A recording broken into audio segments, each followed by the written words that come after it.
What do you think the relationship between, what has happened to the relationship between strength training and Olympic weightlifting over the past couple of decades here in this country? You guys were real instrumental in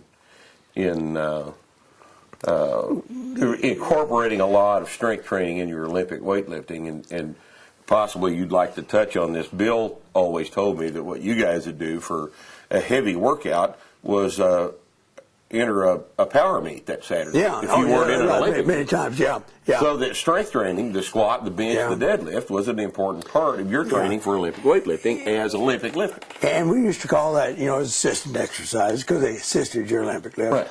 Right. So people kind of understand it as we go along here.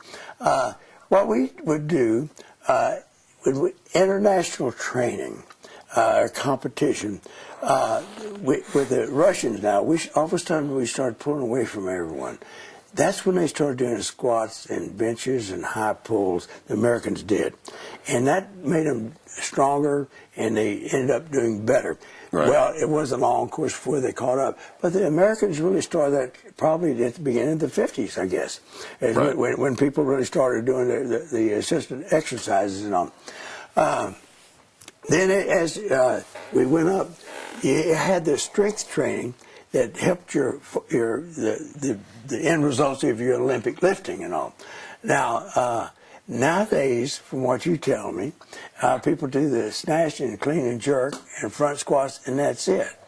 Well, you've been around, enough gyms recently to know that the deadlift is just not performed anymore by Olympic weightlifters. No, it's just not. And, a lot of things. And it's like, say, if you have trouble locking out your jerks, they'll just tell you now, well, just do more jerks. Right. Like Semester will just press. Well, it may work for some people, others. Then others will go and say, well, I'll do a few lockouts. Put that in my jerk supports overhead, overload a little bit, and kind of get that area strengthened and all, because I know that's what my problem with my jerks. So I'm just not really locking them out and holding them overhead. And where you don't have that in the training now in Olympic lifting. And I think that you're really missing something by not working those weak length or weak points. Sure. Because if you correct those, then that's when your total will move up. Well, let's think about it for just a second. When you guys started doing the isometric and isotonic training in the rack, that's strictly strength. Strictly strength. All it was. The snatch, the clean and press, clean and jerk. Clean and press not so much, but the snatch and the clean and jerk, which are all that's left of it, are explosive lifts that allow you to display strength. Yeah. But not specifically to develop it. No. And because the execution of a snatch is in itself not limited by strength. Yeah. So it doesn't develop it. Yeah. When you guys are in there mashing on the pins on the rack, you're, in a way, working on an absolute strength type of training that then contributes back to the display of that strength during the explosion of a snatch or a clean or a jerk. Yeah, because the bottom thing, just this thing that we're having now with athletes. I have a friend that's a strength coach in college, and he has the women's volleyball team. He gets them stronger. Their vertical jump goes up. Their time on the shuttle run is increased just by increasing the strength. Well, an Olympic lift is an explosive, particularly snatch, is an explosive lift, like say a display of the strength, but it's an explosive type thing. Well, what makes you even better at it, just like a vertical jump, is just strength. Right. And they say, well, we do all this form work. But I've seen people that talk about, well, you just do more and more form work and you'll get better.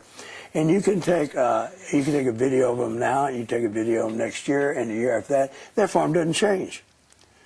Their same errors are still there. Once you get to about 95% of your ability to display efficient technique, there's not a lot of room left there. No. For the improvement of technique. And I'm for the strength there. The thing I've noticed now is the difficulty, and the few people that I kind of train every once in a while, is working the strength in with all the Olympic lifting, because you can't do the same amount of Olympic lift training and add strength training, because you don't have so much energy and recovery ability and all. So you have to like cut some of that down to bring this other in. Right. And the way we used to do is we after, say, the national championships, we would cycle, as the Soviet Union used to and the Eastern countries did at that time. I'm not sure exactly how they're doing now. And what we would do, we would really concentrate. But that's sometimes when we'd enter a power lift contest, but we would work more on strength and do just a little bit of farm work, just so that we would keep flexibility, explosiveness, and that type thing. And even go to a contest every once in a while in the Olympic lifts. But thing is, though, we emphasize the strength. Then we got kind of close to a contest, we would pull that back and do more on the Olympic lifts now. Never drop it all the way, but pull it on back. So you adjust it in that way. So you just trusted that your technique on the explosive lifts was solid. Yeah. While you worked on strength. And the practical part of it is, your form, once you get to that level, once you get to national level, your form doesn't change that much. No. And so your time is better spent doing a little more strength work, because that will make the difference. Right. That will make the difference. So, Tommy, you have coached me several times over the years in my split snatch technique, and helped me quite a bit with my split jerk. Helped Justin with his yesterday quite a bit. What do you think has contributed to the abandonment of the split snatch and the split clean? You were around during the time when that transition was taking place. Do you think there's a role for the split snatch in some lifters? Or do you think that in every case, if a guy can do a squat snatch, he needs to? Well, I think that a splitter can reach up national levels and international competition being a splitter on the snatch. The clean is a little different proposition in that what you're doing is a one-legged squat. And I don't know whether maybe just the strength of your legs on that, when it comes to the snatch, is different now. And some people that just can't rack a bar, or some other reason, that really have physical problem, it should go ahead and do the split clean. But on the snatch, the effectiveness of it is when you look back at Szymanski and you look back at Lou Ricky, and you see them at a time when there was a lot of great lifters that were squatters. They set world records as splitters. Right. And that's kind of proof. In the same meet with squatters. Well, it's same time period. Right. Same time period. Because the world records counts for any time. Right. Yeah, so it's the most that's ever lifted, any style, would have to be a split, and for both those. And so I think it's effective enough. Why do you think it's been largely abandoned in favor of the squat style? Well, I think if you can learn to do, I think one reason is this, that most foreign countries, when they kind of recruit their lifters, go around to schools and all, they'll have them do something like a squat overhead with just an empty broomstick. If they can't do that, they don't even consider them as a weightlifter. Right. So if you're able to do that, then I think you ought to be a squatter. But if you have a little trouble with that, if you're missing those lifts, you know, it's very easy to balance there, to listen forward or back. With split, you have a little more of a leeway there. And it just seems more stable. That if you don't have that ability, that flexibility for whatever, or body proportions, then go ahead and go the split. I think a lot of people avoid that, and I think a lot of people will stop doing the Olympic lifts. Well, I can't do a snatch. I lose everyone, behind me and front. I've seen that. They should be a splitter, and you can be world record class, because the other lifters have been. Well, and even if you can't be world record class, well, you can still enjoy the sport at the state level or the regional level, and not be embarrassed about having to split your snatch. No, and it's not really that restrictive, like I say, because world records were made with the split. In other words, I don't think that it's necessarily a death knell for your participation in the sport. If something is wrong with your shoulders, some aspect of your flexibility doesn't allow you to do a full squat snatch, that doesn't necessarily mean that you don't need to be an Olympic weightlifter. Yeah. See, Bill Starr is a good example. Starr was a splitter, and he ended up squatting kind of towards the end. But he had a little trouble with reliability on his snatches. He just wasn't a natural squatter.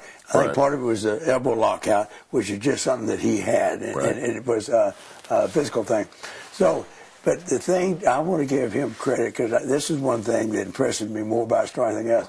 He did the same thing in a pretty good way, 305, split style and squat style. Both.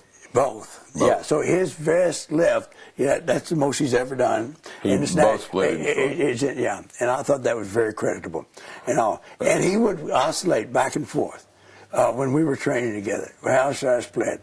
And a lot of times he split, a lot more times than not. And then but he got, as he went along, a little more confident and competent too in the squat snatch. Then he started kind of moving towards it. Right. But he didn't do any more than did the split. So, and that's his national lifting, level. Right. So, no, I don't see any. I think it's a disservice to someone to tell them, like, well, if you can't squat snatch, you can't compete. No, I think that's rather dogmatic. Yeah, no. I think it may be that you've forgotten how to coach the split, and that maybe you've let that influence your coaching decision for this particular lifter. Yeah. But I think no, because I started as a splitter and I changed over like later on, but it's because I could, But if I couldn't have, it's no use like saying, well, I'm not going to go and compete. Then they go back splitting, And all that though, just make fun of people because they can't. While I've got you here, I wanted to talk with you about a topic that I think is very important. We have included the press in basic barbell training. The press is an extremely neglected lift as far as I'm concerned. It's so valuable for athletics, and it's so valuable for general strength and trunk strength and spinal stability and all these things that are extremely important to athletics. It was removed from the Olympic lifts prior to the '72 Olympics. Give me your thoughts about the removal of the clean and press from the three lifts back in 1971. First of all, I agree with you about it being the most neglected. In fact, with the Oilers, I had the defensive backs and receivers do overhead presses instead of bench presses.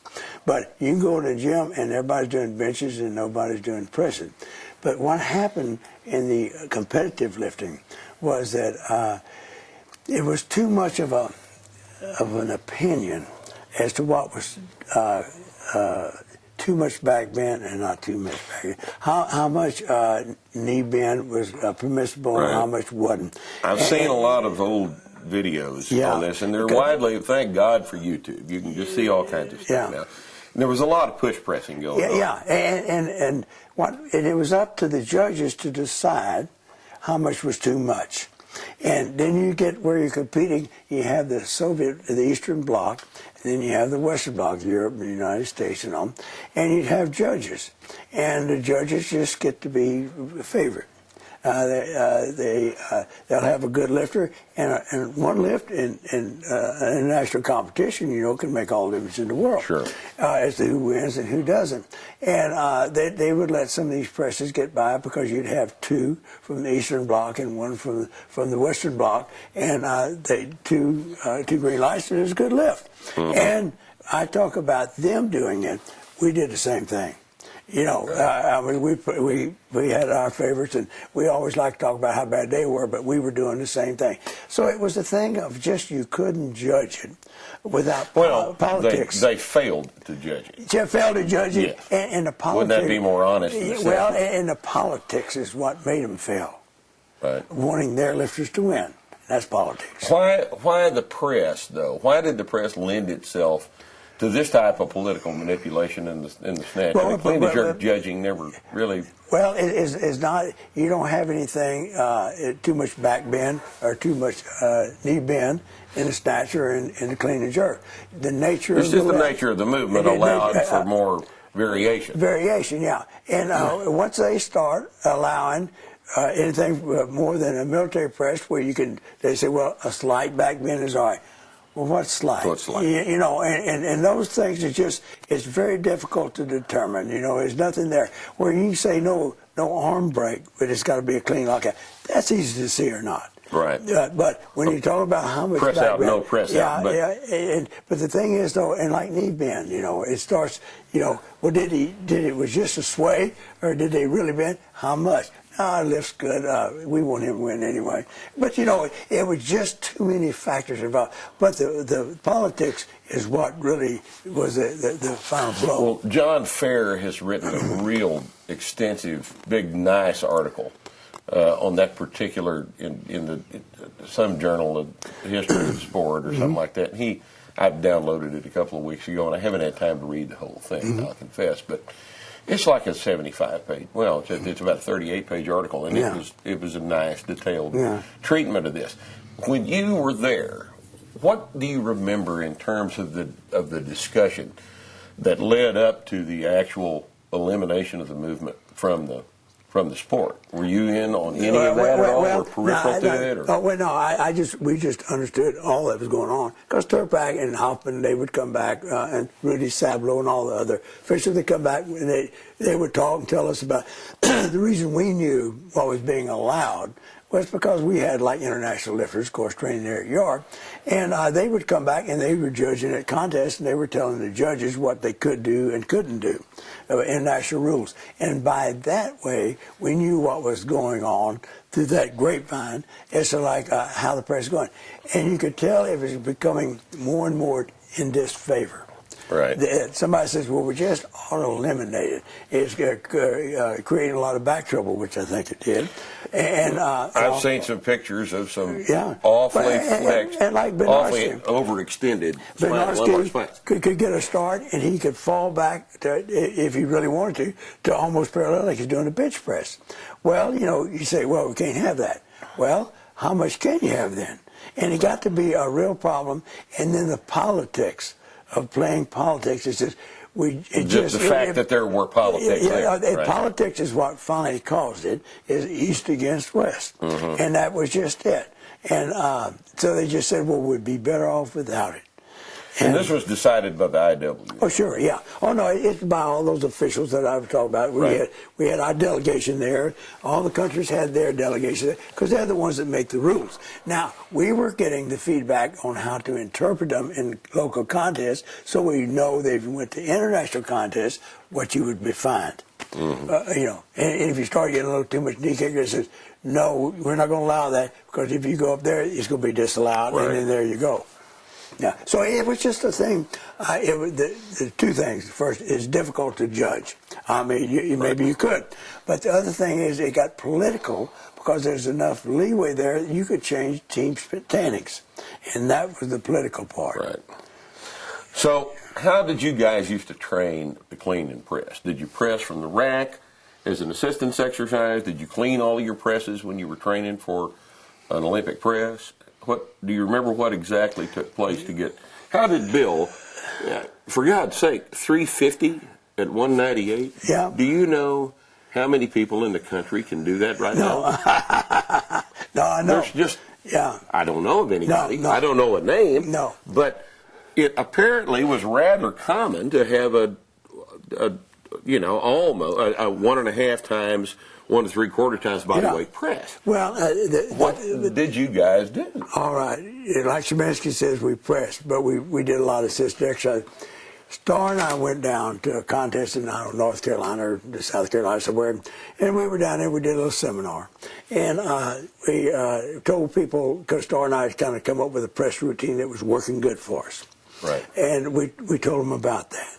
And somebody says, well, I'm doing this and that. And somebody else said, well, I'm doing this over here. Says, so I should quit this and do what you... No, as long as it's working for you, you do it. Well, what did you guys do? Okay. Just for example. At different times, we did different things. See, dips were good. I'd say there's a thing called the Bradford press. Right. Yeah. We would do some of those. Yeah. Front to back, back to front. And it would work. And we wouldn't keep them in long. But it's that thing of like, you lock. I think, I need that bar to feel a little lighter on my chest. Why you do those? And then I did more than Star did. Star did more dips and benches and inclines. And I did more in the power rack. I had a shoulder, partials, from different positions. I had a shoulder that was really bothering me. I never could do benches. Mm-hmm. So I relied on that. I do press starts, lockouts, and eye levels, and I worked that in. Sometimes I would do dips and all. We did all those different things. We really did a lot of different things. But more people could press. You couldn't find people, even if they tried now, they could press that way. Do you think weighted chins contribute to the press? No, I don't think so. Right. But I maybe they do. It's just we never even thought about doing it. No. Right. But dips were good. God, everybody did dips. That was and I don't know if that's really all that great or not, but everybody did them. Some did some benches, did a lot of inclines. Isaac Berger was big on inclines. Right. So yeah, everybody, it's just like I told those fellas down there, starting I told them, it's like, those are good programs, nothing wrong. But when they start playing out, you wrote in your book on programming, and one of the things I really like about how, as you get more advanced, you need to be changing your programs and approach, different ways to keep from getting in a rut. Well, that's what that amounted to. Right. Is we would find a little something, say, wow, my pressures are kind of going up. Then you say, like, man, I know, I get a good drive, but I'm just not carrying through on it. And, well, let's do some stuff from high level in the prac. Or push press. Right. But, so we would find out what we thought wasn't working right. We tried a bunch of stuff. Well, we tried it and would see if it worked or not and adjusted around till it did. And and then we had old reliables we'd always go back to. I can always go back to the rack and do my press workout for big contests because it works. Mm-hmm. But then after the big contest, that's when we did, we would experiment a lot. Mm-hmm. And find out, like, well, my press streak's really going up doing this. We never did these before. What did you get the most out of? It was like sets of 5 from eye level? No, what I got, this is how I was doing my press towards the end. It's like on Monday, I would do military press. This is what I call my light press day. And I remember I'd work up to, and I think something like 2 1/4 seemed like it was good. I did about 3 sets of 5. Real strict military, mm-hmm. Like y'all were talking about doing. No real lean back or anything. Do them off the rack. And then on Tuesday, I'd go ahead and I'd do the heavy stuff. It's on Wednesday. I'd go do like a high level or press start. The ones that I thought I needed, I usually wouldn't do all 3 of them. It'd be the ones that I Saturday we did the presses. Standing press. Clean the press, right. Because Saturday was the Olympic lift day. Practice day. Which you did. And, then you may do squats afterwards, but everybody kind of came in and did the Olympic lifts that day. Right.